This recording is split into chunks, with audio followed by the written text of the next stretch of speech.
Welcome to A Revolution to Lead podcast. We bring you daily wisdom and inspiration from the revolution, filled with the greatest minds and talents of all time. When Jesus walked out of his tomb 2,000 plus years ago, he began a revolution against an old way of life. Jesus is not just offering another self-help strategy, but a brand new reality that is overthrowing the world as we know it. This podcast is all about how we tap into and live out this new reality in order to live a revolutionary life. We're going to be continuing our journey through the Shema. And if you haven't listened to the last two episodes, I encourage you to go back and listen to those. And this is what the Shema is. It's found in Deuteronomy chapter 6, verse 4 through 9. Listen, O Israel, the Lord is our God, the Lord one and only. And you must love the Lord your God with all your heart and with all your soul and with all your strength. And you must commit yourselves wholeheartedly to these commands that I am giving you today. Repeat them again and again to your children. Talk about them when you are at home, when you're on the road, when you're going to bed, and when you are getting up. Tie them to your hands and wear them on your forehead as a reminder. Write them on the doorpost of your house and on your gates. The Lord will soon bring you into the land he swore to give you when he made a vow to your ancestors, Abraham, Isaac, and Jacob. Now, parts 1 and 2, we talked about how we must love God alone. That there's nothing that compares to God, that we cannot just throw God in the midst of our life, but God must be the very source of our life. And then we talked about the heart. How the heart is everything that happens internally in our lives. And that we must choose to love God, because if we trust ourselves, then we're going to lead ourselves to destruction. And now, today we're going to be talking about loving God with our soul and with our strength. You see, you would think the soul has something to do with what happens on the inside as well. However, this was not a concept that the Hebrew people had. It was actually the Greeks that said the soul is the thing that lives past your physical body. But this is not a concept from the Hebrew Bible. Rather, the Hebrew word for soul is nephesh, and it actually means throat, because your throat is your life source. This is where you get air, food, and water.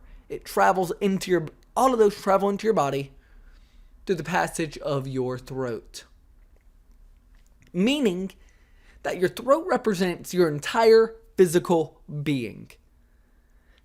Therefore, what loving the Lord with your soul means is loving God with your body. And how do we love God with our body?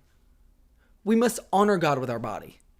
We must eat the right things. We must live a healthy lifestyle. Because in the New Testament, it tells us that our body is now the temple of the Holy Spirit. Therefore, if we're and abusing our body and not taking care of it the way that we should, then we're actually not loving God to the fullness of it. If we're using our body for harm and not for good, we're not loving God either. Therefore, we must treat our body well, and then we must do good with our physical selves.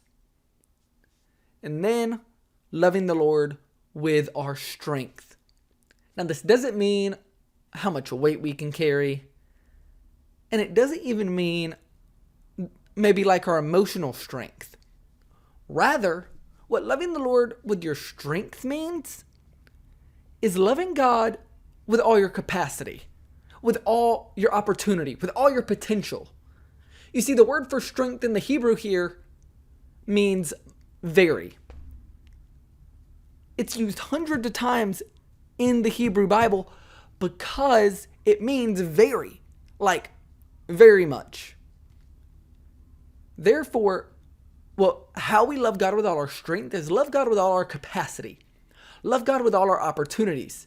You see, what's interesting is that when the Bible is translated from Hebrew to Aramaic, when Aramaic was the main language of the Hebrew people, the Aramaic translators actually translated the word strength to money, because money can create infinite opportunities, right? Well, when Jesus was talking about the greatest commandment, he used the Shema as his base. But Jesus added something to the Shema, and it was adding and articulating strength. And this is how Jesus translated it. Love the Lord your God with all your heart, with all your soul, with all your mind, and with all your strength. Now, Jesus is making a separation here. So not only is Jesus separating the heart and mind, but also your mind is your thoughts, and your mind creates opportunities. Your mind has infinite potential. Therefore, when we love God with our mind, we're loving God with our plans for the future. We're loving God with what we're doing right now. That we're honoring God with every inch of us and what we have not obtained yet.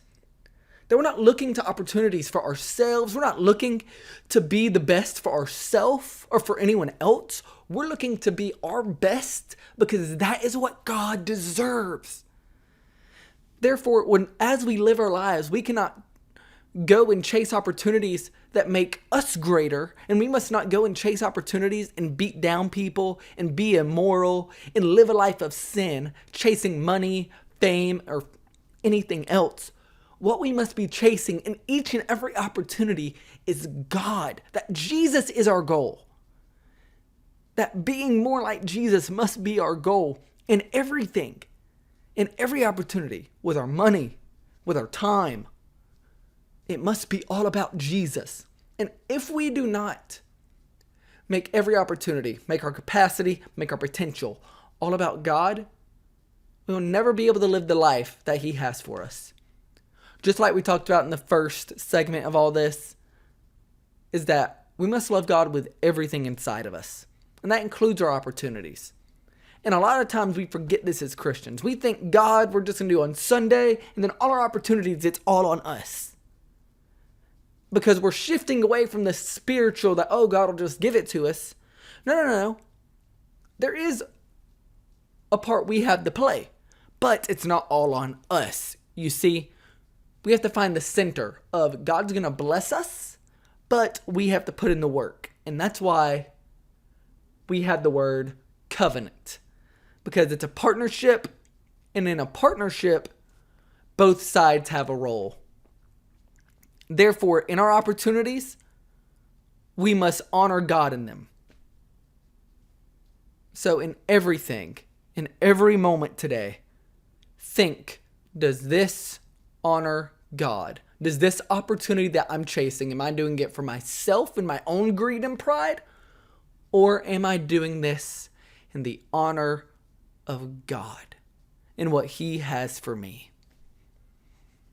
If you're enjoying these podcasts, please rate, subscribe, and share with a friend. Because the revolutionary life is not about self-enlightenment, but it's about changing the world around you.